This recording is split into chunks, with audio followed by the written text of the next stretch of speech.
नमस्कार दोस्तों, संकल्प अकेडमी के इस डिजिटल प्लेटफॉर्म पर आप सभी का हार्दिक स्वागत है। तो आज मैं आपको कैसे व्यक्ति के बारे में बताने जा रहा हूं जिसके बारे में आप सभी ने सुना होगा, हालांकि उनके बारे में आपको पूर्ण रूप से पता नहीं होगा कि उन्होंने अपने जीवन में कौन से मुकाम हासिल किए हैं और देश को कहां तक पहुंचाया है और जिनका देश के विकास में बहुत ही महत्वपूर्ण योगदान है। तो दोस्तों, मैं चर्चा कर रहा हूं उस व्यक्तित्व के बारे में जिनका नाम आप सभी ने कभी ना कभी और सुना ही होगा। यदि जिसने नहीं सुना उसके लिए यह शर्म की बात है। जी हाँ, मैं बात कर रहा हूँ भारत के प्रधानमंत्री रह चुके लाल बहादुर शास्त्री जी की। लाल बहादुर शास्त्री, जिन्हें हम प्यार से गुदड़ी के लाल भी कहते हैं, और जब इन्हें छोटे में इनके परिवार वाले इन्हें नन्हे कहकर बुलाते थे। एक कद में छोटे थे, लेकिन इनका जो हौसला था वो बहुत ही ऊंचा था और इन्होंने अपने द्वारा लिए गए निर्णय से पूरे भारत की दशा और दिशा दोनों को बदल कर रख दिया था। तो आइए हम चलते हैं लाल बहादुर शास्त्री के बारे में, जानते हैं कि कौन थे लाल बहादुर शास्त्री और उन्होंने अपने जीवन में ऐसा क्या किया कि देशवासी आज भी उन्हें याद करते थे। तो दोस्तों, लाल बहादुर शास्त्री का जन्म एक मध्यम वर्गीय परिवार में हुआ था वाराणसी में, और उनके पिताजी एक पेशे से शिक्षक थे, प्राथमिक स्कूल के शिक्षक थे। तो यह बचपन से ही बहुत तेज बुद्धि के थे और इन्हें देश की स्वतंत्रता के लिए बचपन से ही जुनून था कि हमें देश को स्वतंत्र कराना है, और बचपन से ही यह छोटी उम्र से ही देश की स्वतंत्रता के लिए कार्य में लग गए। और चूंकि यह परिवार से गरीब थे, इनका कद छोटा था, इसलिए प्यार इनके घर वाले ने प्यार से नन्हे मतलब छोटे कहकर बुलाते थे। तो जैसे जैसे यह बड़े हुए तो इन्होंने अपना जीवन जनता की सेवा में लगा दिया और देश को स्वतंत्र कराने के लिए हमेशा पहली पंक्ति में जुड़े रहे। अब आपको मैं बताता हूँ, जब भारत स्वतंत्र हुआ तब दो मुल्क बने, आपको पता ही होगा, भारत और पाकिस्तान। तो भारत और उस टाइम पे भारत और पाकिस्तान दो मुल्कों का निर्माण हुआ जो कि धर्म के आधार पर देश को बांटा गया था। अब होता क्या है कि जैसे ही भारत देश आज़ाद होता है तो उसके कुछ महीने बाद ही या एक महीने बाद ही पाकिस्तान वाले कश्मीर पर क्या कर देते हैं, आक्रमण कर देते हैं और कश्मीर का एक बड़ा हिस्सा अपने कब्जे में ले लेते हैं, जिसे आज हम पाक ऑक्यूपाइड कश्मीर कहते हैं, जिसे हम POK के नाम से जानते हैं। यह भारत के साथ किया गया पहला विश्वासघात था, जो कि आज़ादी के एक महीने के बाद ही भारत को मिल चुका था। अब पंडित जवाहरलाल नेहरू समझ चुके थे कि देश की सीमा की सुरक्षा करना बहुत ही जरूरी है। तो सरदार पटेल और पंडित जवाहरलाल नेहरू ने ऐसे बहुत निर्णय लिए, और उसके बाद जैसे ही भारत ने चीन के साथ भी अच्छे संबंध रखे, चीन के साथ पंचशील का समझौता किया कि हम एक दूसरे पर कभी आक्रमण नहीं करेंगे और एक दूसरे के साथ हमेशा भागीदारी रखेंगे।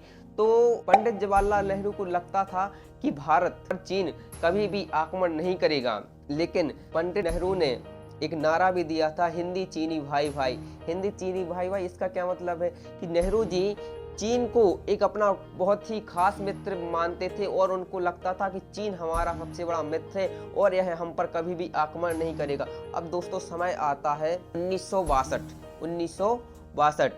उसमें क्या होता है कि चीन द्वारा भारत के एक जो कश्मीर का एक हिस्सा है उस पर क्या कर दिया जाता है, आक्रमण कर दिया जाता है। नेहरू जी को इस बात की बिल्कुल भी भनक नहीं थी कि चीन भी भारत पर कभी आक्रमण कर सकता है। जी हाँ, नेहरू जी को इसका बिल्कुल भी अंदेशा नहीं था। इस युद्ध में भारत की हार होती है और भारत का एक महत्वपूर्ण हिस्सा चीन के कब्जे में चला जाता है, जिसे आज भी हम ऑक्साई चीन के नाम से जानते हैं। नेहरू जी को यह इस बात का बहुत धक्का लगा कि यार चोट हो गई हमारे साथ और चीन ने हमें क्या दिया है, धोखा दिया है। पर नेहरू जी को लगता था कि पाकिस्तान हम पर आक्रमण कर सकता है, लेकिन चीन कभी भी हम पर आक्रमण नहीं कर सकता है। लेकिन नेहरू जी को यह बात समझ में आ चुकी थी कि चीन ने हमारे साथ विश्वासघात किया है, और जब उनको इस बात का दोस्तों इतना बुरा झटका लगा कि उनको दूसरे दिन ही इस बात का अटैक आ गया और उनकी हार्ट अटैक से मृत्यु हो जाती है। ऐसी परिस्थिति में देश समझ चुका था कि मतलब भारत हारा हुआ है और भारत के पास ना तो उस टाइम के लिए दोस्तों ना तो खाने के लिए अनाज था। नेहरू जी इसके पहले अमेरिका गए थे। अमेरिका में बोल के आए थे कि भारत के लिए अनाज की सख्त ज़रूरत है, हमारी जनता भूख से तड़प रही है। लेकिन अमेरिका ने उस टाइम पे, जो कि अमेरिका पाकिस्तान समर्थक था और पाकिस्तान की जीत के लिए दुआएं करता था और उसको हथियार की सप्लाई भी वगैरह सभी करता था, तो अमेरिका के जो उस टाइम के राष्ट्रपति थे उनने नेहरू जी से कहा कि हम आपको अनाज दे तो देंगे लेकिन उसके लिए भी हमारी बहुत शर्तें हैं वगैरह वगैरह। लेकिन नेहरू जी ने उस टाइम पे कहा अभी हमारे पास शर्तों के लिए कोई भी समय नहीं है, हमारी जनता भूख से मर रही है। तो उनके राष्ट्रपति क्या बोलते हैं कि हमारे यहाँ जो गाय मवेशी हैं, ढोर हैं, वो जो अनाज खाते हैं वो हम आपके लिए भिजवा देते हैं। तो आप विश्वास नहीं मानेंगे कि वो अनाज जो उनके यहाँ पर गाय बैल खाते हैं, मवेशी खाते हैं, वो अनाज भारत आता है और उस अनाज को हमारी जनता के लिए खिलाया जाता है। और अमेरिका ने इतनी बड़ी चाल चली थी, इसमें एक ऐसी फसल की किस्म भी रख दी थी जो भारत की भूमि को बंजर कर रही थी, उसमें खरपतवार उगा रही थी। तो सोचिए उस टाइम पे उस देश ने भारत को बर्बाद करने के लिए क्या नहीं किया। ऐसे समय में आप सोच सकते हैं, रिलेट करते जाना डेट के लिए, कि 1962 में भारत हारा हुआ है, भारत के पास खाने के लिए अनाज नहीं है। ऐसे समय में देश के प्रधानमंत्री बनते हैं, देश के प्रधानमंत्री बनते हैं लाल बहादुर शास्त्री। अब लाल बहादुर शास्त्री, अब जब जैसे ही नेहरू जी की मृत्यु होती है तो सबसे बड़ा प्रश्न आता है कि देश का इस टाइम पे प्रधानमंत्री कौन बनेगा। विचार विमर्श होता है और ऐसे व्यक्ति के लिए प्रधानमंत्री बनाना जरूरी था जो कि आजादी के आंदोलन से जुड़ा हुआ हो।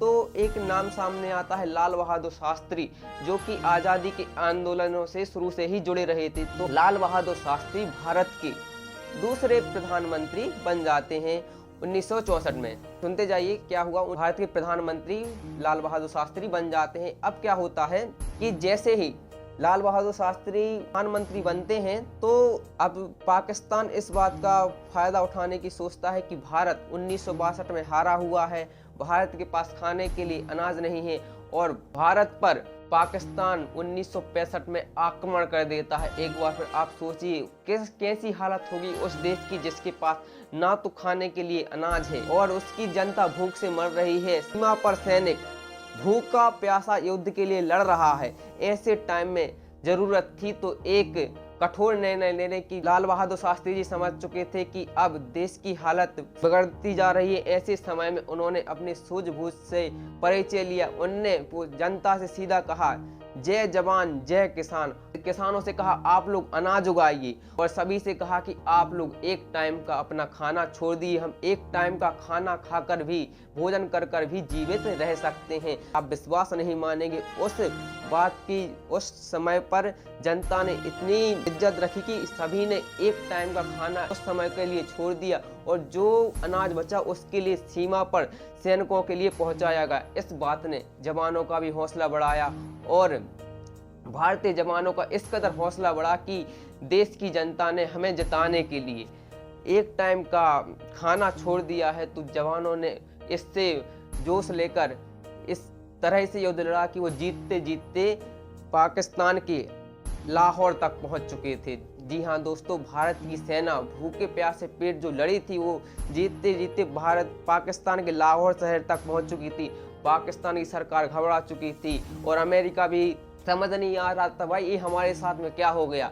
भारत जो इतना बद से बुरी हालत थी वह यहाँ तक कैसे पहुँच गया। अब पाकिस्तान में आ गया था, हम इसमें कुछ नहीं करते, इसलिए उनने संधि करने का प्रयास किया और अमेरिका ने कहा कि आप दोनों आपस में संधि कर लीजिए।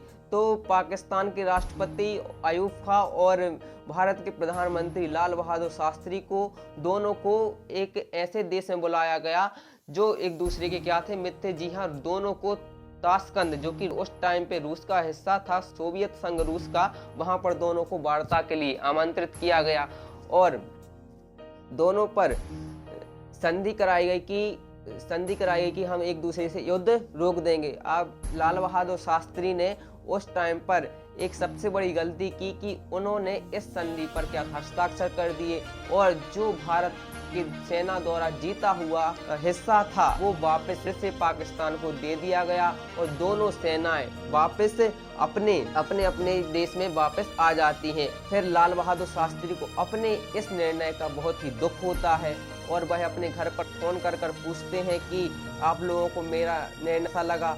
मैंने भारत की जीती हुई ज़मीन जो कि सेना ने जीती थी उसको पाकिस्तान को वापस कर दिया है। तो उनके घर वालों ने कहा आपका ये निर्णय हमें बिल्कुल अच्छा नहीं लगा, आपको ऐसा नहीं करना चाहिए था। आप दोस्तों विश्वास नहीं मानेंगे, लाल बहादुर शास्त्री को उस निर्णय के कारण इतनी बेचैनी हुई कि कहा जाता है कि रात को उनको हार्ट अटैक आ जाता है और उनकी क्या मृत्यु हो जाती है। और लेकिन ये मिथ है और कहा भी जाता है कि उनकी मृत्यु हार्ट अटैक से नहीं हुई थी, उनको उनके खाने में जहर मिलाकर दे दिया गया था जिससे उनकी मृत्यु हो जाती है। लेकिन इसकी अभी तक केमिस्ट्री या गुत्थी सुलझ नहीं पाई है। तो ऐसे थे हमारे देश के लाल बहादुर शास्त्री जिन्होंने देश की आज़ादी के लिए इतना प्रयास किया और एक बिल्कुल ईमानदार और देश को हमेशा स्वतंत्र कराने के लिए आगे आए और ऐसे समय में देश के प्रधानमंत्री बने जब देश की हालत बहुत ही खराब थी। तो ऐसी ही बहुत अच्छी कहानियों के लिए और राष्ट्र से जुड़ी बातों पर चर्चा करने के लिए हमसे जुड़े रहें और जय हिंद जय भारत।